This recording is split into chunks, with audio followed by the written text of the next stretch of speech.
in collaboration with the Presidential Committee on Decongestion of Correctional Centers and Reform.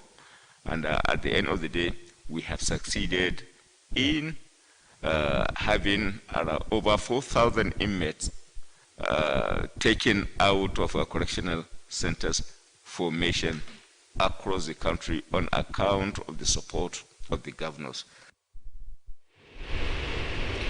State House correspondent Nta Abeokuta reports that the council also approved some key appointments in government as well as the national response to the COVID-19 pandemic.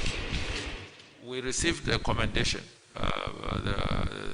that our response is well coordinated, is robust, and the level of engagement with the subnationals and other critical stakeholders. This is one response that has attracted even the review of the international community. You know, severally, Mr. President has received commendation about the way he is managing COVID-19 in Nigeria that earned him the title of the champion against COVID-19 in the West African sub-region.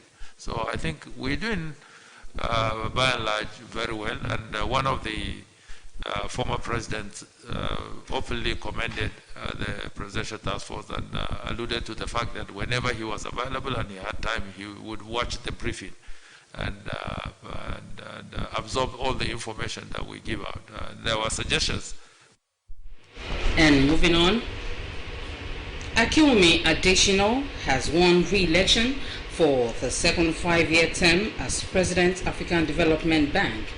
The re-election, in which he was the sole candidate, took place electronically this Thursday at the virtual annual general meeting of the bank.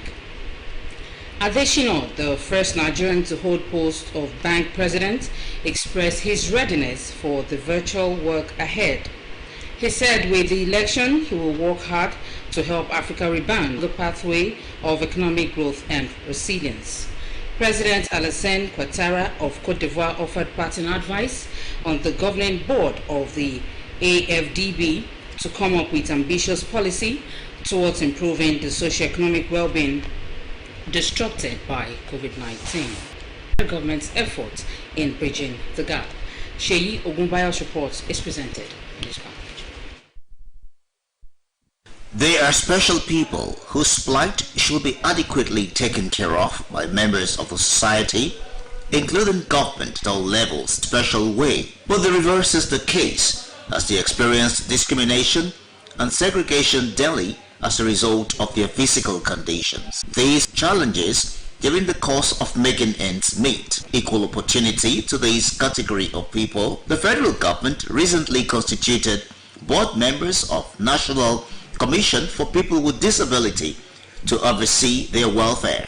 These people react to the establishment of the commission, noting that it is the right step in the right direction. The news came to me as a good news, and not only me, for all people living with disability in Ogun State and Nigeria generally. About the development, and I thank the President for appointing people with disability from each of the 6 geographical locations of the country to represent people with disabilities' interests.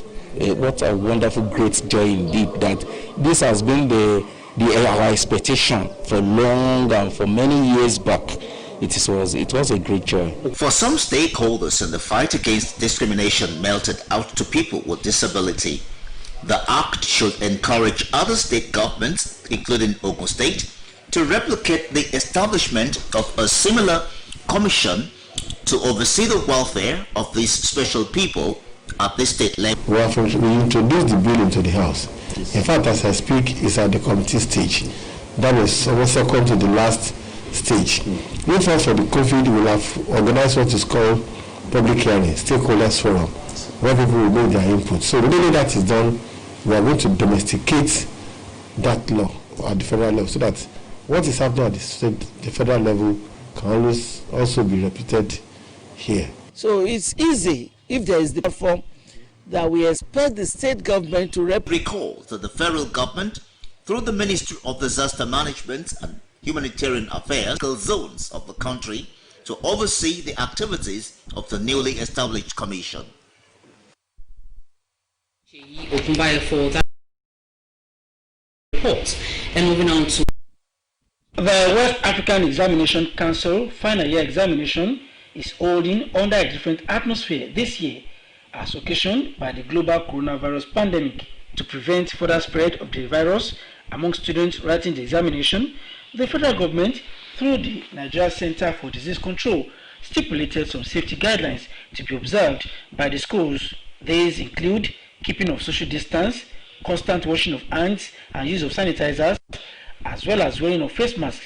As a step towards gradual reopening of schools, government had mandated school management across the country to provide running water, isolation centers, and first aid equipment in case of any eventuality during the course of writing the examination. Few days after the commencement protocols, with some of them establishing isolation centers in their schools. We have 2 infrared thermometers provided by government that the nurses use to take their temperature. Then they will observe the normal hand washing with soap and hand sanitizer that has been provided. The normal social distancing of 2 meters has been observed. Health workers on ground, we have borehole to take care of, and we have been giving sanitizers and liquid soap to take care of our students before they enter the exam classes. We have the first aid box, the infrared thermometer to take care of our students in case there is any casualty. Some examiners and students lauded the conduct of the examination so far. Most schools have been well coordinated, and it's been malpractice free to my best of the knowledge. Due to the pandemic, we had time to revise some of the things we don't know before. So the exam went well because we brought things that we knew to us and we could answer some of it. Because we don't depend on someone else, because the space don't allow. We concentrate in the class. Meanwhile, attempts to get comments from Ogun State Ministry of Education, Science and Technology and West African Examination Council proved abortive, as officials were said to have gone to the field to monitor the exercise. Channel 12 News continues after this time out.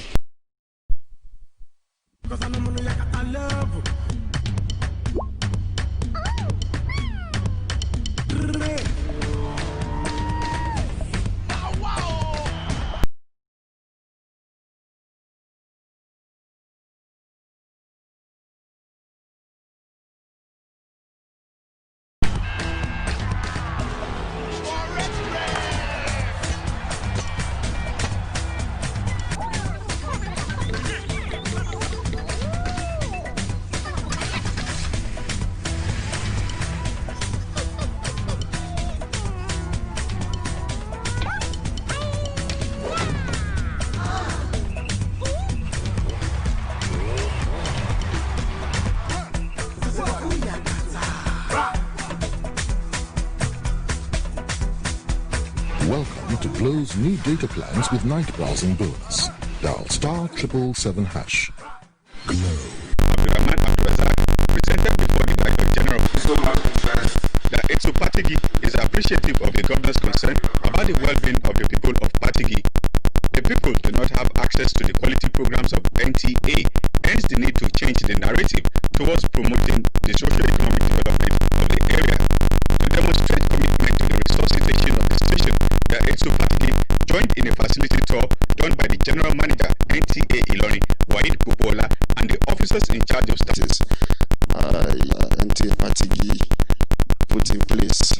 NTA on its part is committed to commencing transmission from its Patigi station. Everything is in process. We will have to line hands, collaborate with some other agencies to ensure we are in the whole world of digital. And digitalization is on ground now.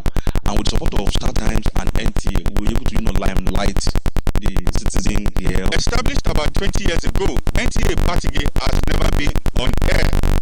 The wish of the people of Patigi is that the station comes on air so that the social economy of the area can be boosted.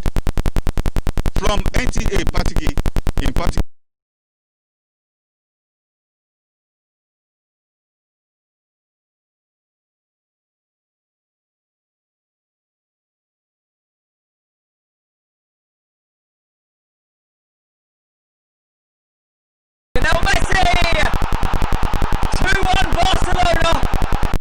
23-year-old Lionel Messi signed a 4-year